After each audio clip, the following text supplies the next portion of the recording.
किसमें है? रामचरितमानस में कि रामायण में? रामायण में दोहा है या श्लोक है, या रामचरितमानस में दोहा श्लोक है? इतना ही बता दें। मुझे गर्व हो रहा है कि भारतीय जनता पार्टी की विचारधारा इतनी मजबूत है कि ये बात जो मत इफ्तार कहिए, पार्टी में आप श्लोक जालीदार बताइए टोपी किसमें है, लगाते रामायण थे। में है कि रामचरितमानस में? अब हम लोग साथ बैठिए ना। अमीर जी, देखिए अमीर जी, मुझे तो आज लग रहा है कि भारतीय जनता पार्टी की जीत हो चुकी है। देखिए, जालीदार टोपी पहने मुख्यमंत्री आवास पर जब बबुआ मुख्यमंत्री थे, जो आधे मुख्यमंत्री कहलाते। नमस्कार, आप सभी का स्वागत है एक नई वीडियो के साथ। आप सभी को पता है कि समाजवादी पार्टी के प्रवक्ता अनुराग भदौरिया हर बार कुछ न कुछ गलत बयान देने से सुर्खियों में रहते हैं। उन्होंने गौशाला को गलत कहा, हिंदुओं को गलत कहा और एमआईएम को सही कहा। ऐसे बहुत सारे डिबेट में आपने देखा हो, इस डिबेट में भी ऐसा उन्होंने कहा। पर एंकर ने और बीजेपी के प्रवक्ताओं ने अनुराग भदौरिया की अच्छे से धुलाई की है। क्या कुछ कहा और क्या कुछ बातें हुई, इस डिबेट में पूरा देखिए, शुरू से लेकर अंत तक इस वीडियो को देखें, कहीं भी स्किप ना करें, वीडियो को सपोर्ट करें। तो ये इफ्तार पार्टी करते थे, 5,000 रुपए की प्लेट होती थी और सरकारी रुपए से ये आती थी। आप क्रोनोलॉजी समझ लीजिए। आज ये पूछ रहे हैं रामचरितमानस में बताओ खंड कितने हैं, ये बताओ दोहे किसमें हैं। ये तो हमारी जीत हो ही गई है ना। अजय राय ये कह रहे थे बड़ों का सम्मान करेंगे। अजय राय ने कहा, मैंने नहीं, उन्होंने कहा जो अपने बाप का नहीं हुआ वो हमारा क्या ओके अनुराग इतनी अब मैं जवाब दे, देखिए जिस व्यक्ति को अब मैं जवाब दे रहा हूँ, जिस व्यक्ति को रामचरितमानस का ज्ञान नहीं है, जिस व्यक्ति को रामायण का ज्ञान नहीं है, जिस व्यक्ति को दोहे के बारे में नहीं पता है, जिस व्यक्ति को श्लोक के बारे में नहीं पता है। थे मुझे अच्छे से याद है अनुराग भदौरिया जी, 10 साल हो गए आपके साथ बहस करते हुए। यही कह रहे थे कि बीजेपी वर्सेस जनता है। 30 सेकंड ओवर, 30 सेकंड। अब क्या गलत कह रहा था? नहीं, बिल्कुल गलत नहीं, लेकिन इस बार नया क्या है?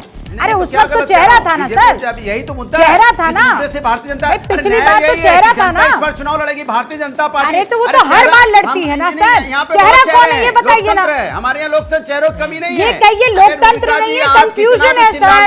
बीजेपी की हार तय है। अरे होने दीजिए, मुझे बीजेपी की हार और जीत से क्या वास्ता है? बीजेपी नहीं, मैं ना बैटिंग कर रही हूँ ना बॉलिंग कर रही हूँ, मैं सवाल कर रही हूँ, जीतने वाली मैं सवाल कर रही हूँ। बीजेपी नहीं जीतेगी। अरे सर ना जीते बीजेपी, उससे क्या मतलब है? सवाल का उससे क्या मतलब है? मेरा सवाल ये है कि जनता के बीच नेता कौन सा जाएगा? कर रही है कि कौन जाएगा? चेहरा कौन जाएगा? चिल्ला रही हैं आप, थोड़ी बीजेपी में हैं। अरे सर मैं यहाँ स्टूडियो में हूँ, अब मुझे बताइए, मैं सवाल पूछ रही हूँ, उसमें आपको दिक्कत क्यों हो रही है? जैसे मैंने बीजेपी की, अरे मैं कोई परेशान नहीं हो रही हूँ सर। आपके लाल लाल टमाटर जो थे,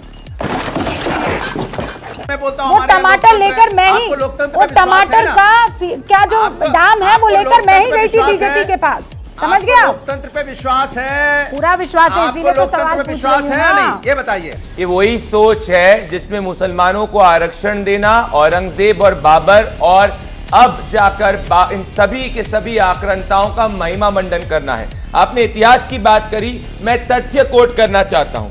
इतिहासकार स्कॉटिश विलियम्स अपनी किताब में कहते हैं, बयाना में मुगलों को एहसास हो गया था उनके सामने अफगानों से कई भयंकर सेना थी और वो महाराणा प्रताप की सेना थी। बाबरनामा के अंदर बाबर खुद लिखता है कि काफिरों ने तो भयंकर युद्ध किया कि मुगल सेना का पूरा मनोबल टूट गया। और ये काफिर यहां पे बात कर रहे हैं राणा सांगा को। खुद बाबर ये लिखता है कि डेक्कन के अंदर कृष्णा देव राय और हिंद के अंदर राणा सांगा से महान योद्धा कोई और नहीं है। मेरे पास में एक और इतिहासकार की किताब है, M.I. राजस्वी। इसमें इब्राहिम लोबी की पराजय, जिसको बाबर ने 10 बार से, बाबर नहीं राणा सांगा ने 10 बार से ज्यादा हराया। राणा सांगा लिखते हैं, हम राजपूत सरदारों को हिंद स्वराज को एस्टैब्लिश करना है और हिंद स्वराज की गद्दी को आगे रखना है और विदेशी साम्राज्यों को भारत छोड़कर हटाना है। तो हमारी और उनकी सोच यही है। आज धिक्कार अनुराग भदौरिया जैसे, क्योंकि ये राजपूत होने के बावजूद आज राजपूत समाज के साथ खड़े नहीं हुए हैं। कोई सवाल करने के बजाय जो अनुराग भदौरिया ने सवाल उठाए पहले उस पर बात कर ले। संगम नहा के आए थे और अच्छी पंक्तियां सुना रहे थे, मुझे लगा शायद कुछ मन परिवर्तन हो गया है, लेकिन भीतर का मैल तुरंत बाहर निकलकर आ गया। सच बात यह है, और मैं धैर्यपूर्वक सुनिएगा, मैंने आपको बहुत धैर्य से सुन रहा हूं। सच बात यह है कि जेपीसी के बारे में कुछ जानते नहीं है, क्योंकि पाठ्यक्रम केवल पीडीए का है। ये जेपीसी तो नए अल्फाबेट आ गए समाजवादी पार्टी के लिए, ये जेपीसी को समझ नहीं पाए। वक्फ बोर्ड के नाम पर इस देश में सबसे ज्यादा जमीनें कब्जाई गई है। 8 लाख एकड़ जमीन देश भर के भीतर। और इस उत्तर प्रदेश में जहां हम बैठकर चर्चा कर रहे हैं, जेपीसी की बैठक कुछ दिन पहले यहां हुई थी, और 1,24,000 एकड़ जमीन उत्तर प्रदेश में। कहते हैं कि राजभवन भी वक्फ की संपत्ति है। सच्चर कमेटी की रिपोर्ट कह रही है कि देश में मुसलमानों के हालात बहुत खराब हैं, गरीबी बहुत है, और वक्फ की सबसे ज्यादा संपत्ति उन्होंने वक्फ को दान कर दी। ये क्या दान करने के बाद गरीबी आ गई क्या? दुकान पंचर की लगा रखी है और कई एकड़ जमीन वक्फ को दान कर रखी है। ये कितना विरोधाभास है। इस विरोधाभास को खत्म करना ही होगा। वक्फ के नाम पर जो दादागिरी चल रही थी, जिस जमीन पर चाहा उंगली रख दी और कह दिया कि ये वक्फ की जमीन हो गई, ये नहीं चलेगा। इस प्रकार के भूमाफिया तंत्र को नहीं चलने दे सकते। और कैसे कैसे प्रावधान अब तक देश में मजहबी तुष्टीकरण की सरकारें लेकर के आई। सेक्शन 85 कहता है कि वक्फ के मामले में आप अपील नहीं दाखिल कर सकते, हाई कोर्ट नहीं जा सकते, सुप्रीम कोर्ट नहीं जा सकते, किसी न्यायालय में नहीं जा सकते। वक्फ ने जो कह दिया वो अंतिम फैसला है। आनंद विजय जी आपके पास आऊंगा। हाँ, होल्डर राकेश त्रिपाठी जवाब दे रहे हैं।